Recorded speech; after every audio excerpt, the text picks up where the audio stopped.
Aloha, good afternoon to all of you. Happy Sabbath. I hope your week went well. We're just agreeing with what Mr. Radabas said, noting how nice this fall-like weather was. Very blessed August we had this summer. Couldn't believe how nice it was. Well, brethren, I don't think anybody would debate that we live in most interesting times in our history. Violence is rampant and unchecked. Corruption and greed are everywhere. Injustice and unrighteousness follow on every side. People are starting to ask questions. Why does God allow this stuff to happen? Where is God? Does He care? Does He see? How do we answer these questions? Or can we? Everywhere we look, it seems like wickedness is prospering without ceasing. Graft, corruption and greed, untold wealth, and a general disregard for any law that this country was founded on.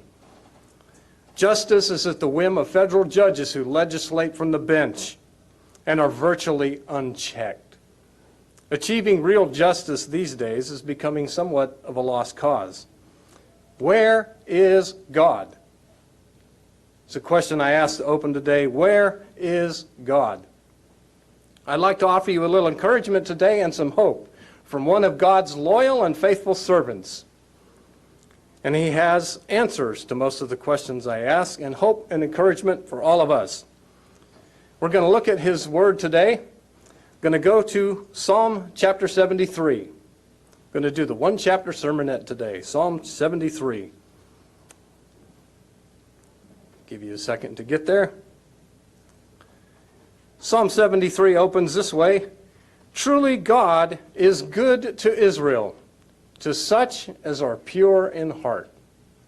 What does Jesus Christ tell us about those who are pure in heart? Blessed are the pure in heart, for they shall see God. But as for me, my feet had almost stumbled, my steps had nearly slipped. Why? Why did he say this? For I was envious of the boastful when I saw the prosperity of the wicked. Look around you, brethren, in the world today. Do not the wicked indeed prosper? How is this? How is this? For I was envious of the boastful. Let's go down to verse 5. They are not in trouble as other men, nor are they plagued like other men. Therefore, pride serves as their necklace. Violence covers them like a garment. How true is that verse today? How true is that verse? You've all seen, like we have, Hollywood celebrities that go to different award ceremonies. They have $500,000, $600,000, $700,000 necklaces on. Not a big deal. The necklace is so expensive, they have an insurance policy just for the necklace. Now you ladies like necklaces. How would you like to have an extra $500,000 laying around just to buy a necklace? Wouldn't that be nice? Pride covers them like a necklace. How many people do you know that speak proudly, especially in this time, and are surrounded by violence? Look no further than Chicago, Portland, New York. Name your city. Their eyes bulge with abundance. They have more than the heart could wish. 10 years ago, it was nothing to talk about corporate business transactions and the hundreds of millions of dollars. Going to buy this company for $600 million, we'll buy that company for $800 million. Not a big deal. Today, that's pocket change. There was recently a merger discussed in the financial circles between $10 and $15 billion. That's hard to imagine. Would you like to have $15 billion just laying around? Yeah, I'm going to go buy this company today. $15 billion. Not a problem. They have more than the heart could wish. Their eyes bulge with abundance. How many people do you know of that speak proudly of their untold wealth? I've got 6 cars, 5 houses, 3 boats, and a condo. What more could you want? Go down to verse 11. And they say, how does God know? And is there knowledge in the Most High? Behold, these are the ungodly who are always at ease. They increase in riches. And truly, in our time, they do increase in riches. My feet almost slipped, for I was envious of the boastful. All that glitter, all that wealth, it's kind of hard not to be envious of some people. It's like, wow, man, do you have it good? But notice David's response in the next verse.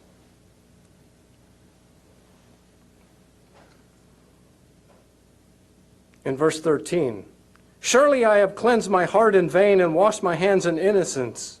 For all day long I have been plagued and chastened every morning. If I had said, I will speak thus, behold, I would have been untrue to the generation of your children. In other words, why am I doing this? Why am I beating myself up to live this way of life? It can be discouraging. It's hard. Why am I doing this?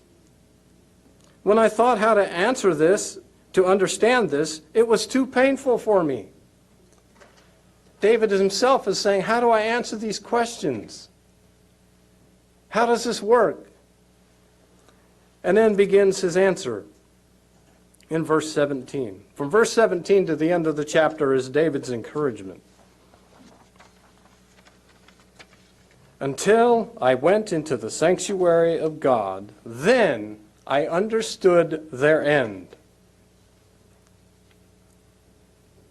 Once he came into God's temple to worship before God, then he understood what God had in mind. And he begins to tell us about it in verse 18. Surely you set them in slippery places. You cast them down to destruction. Oh, things seem good for the wicked at the moment. Life is good. Things are going well. Never mind, half our cities are on fire, but that's okay. They're protesting. We don't care. Oh, how they are brought to desolation as in a moment. They are utterly consumed with terrors. And you can tell this is true, brethren. Just look at the legislation that has been passed since 2001. They're afraid. They're constantly afraid. All the legislation that you read is all because somebody's afraid of something. And what are they most afraid of? And as you see in this current election cycle, they'll do anything, no matter what, to keep power. They don't care. There are no rules. They will do anything to keep power. Utterly consumed with terrors. As a dream when one awakens, so, Lord, when you awake, you shall despise their image. Thus my heart was grieved, and I was vexed in my mind. I was so foolish and ignorant, I was like a beast before you. Are we vexed and grieved in our heart over what is happening in the world? Over the state of the evils that are being done? It's getting hard to tell. It really is. A lot of voices are being silenced. Look at anybody that stands up for anything resembling truth. They get crucified in the media. Absolutely crucified, torn apart. Well, who are you? You're racist? You hate God, you hate everything, you hate me, you hate everybody else. So people are being silent. Any wonder why? There is another psalm that says, the wicked prowl on every side when vileness is exalted among the sons of men. But notice the end of the chapter, as we read through this, David's words of encouragement in the last few verses. Nevertheless, I am continually with you. You hold me by my right hand. And notice, please, verse 24, because this is a beautiful verse. After all David has stated in the opening section of this chapter, verse 24 sums up where his heart truly is. You will guide me with your counsel, and afterward receive me to glory. So we see the end of the righteous is being received to glory. Now consider the contrast that this verse presents with verse 18. How will we be received to glory? What do the scriptures tell us about how we will be received to glory? We will be raised up to meet Jesus Christ in the air. And at the same time, the wicked will be cast down.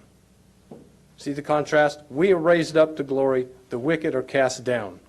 It's a very good contrast. Whom have I in heaven but you? And there is none upon the earth that I desire besides you. Can we say that, brethren? Are there any men in this world that we desire? Anybody we want to look up to or follow? You know, if you look up certain celebrities, they're always posting Twitter things. They have 10 million followers, 5 million followers, 2 million followers. Who do we follow? Who do we follow?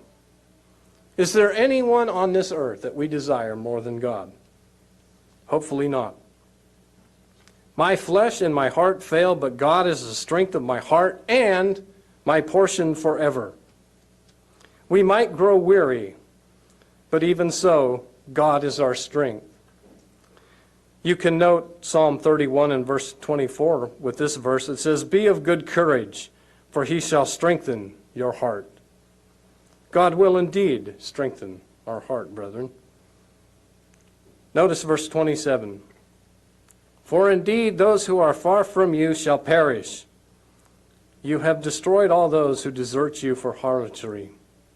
How does Jesus Christ describe those who are far off? He says, "Depart from me, I never knew you." Those who are far off from you shall perish.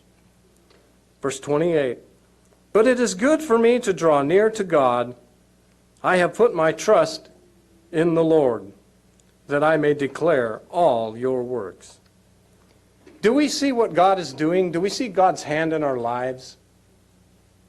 Do we see what little ways God manipulates world events here and there?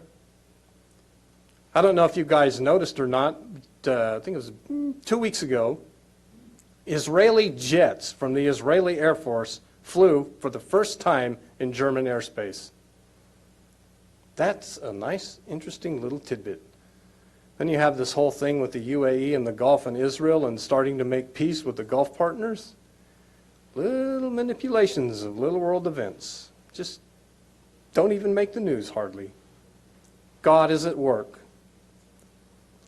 So, brethren, the next time you feel discouraged and maybe a little down and wondering why things aren't going so well and how is it that all this evil can go on, remember this little chapter, Psalm 73. And remember verse 24, "You will guide me with your counsel, and afterward receive me to glory."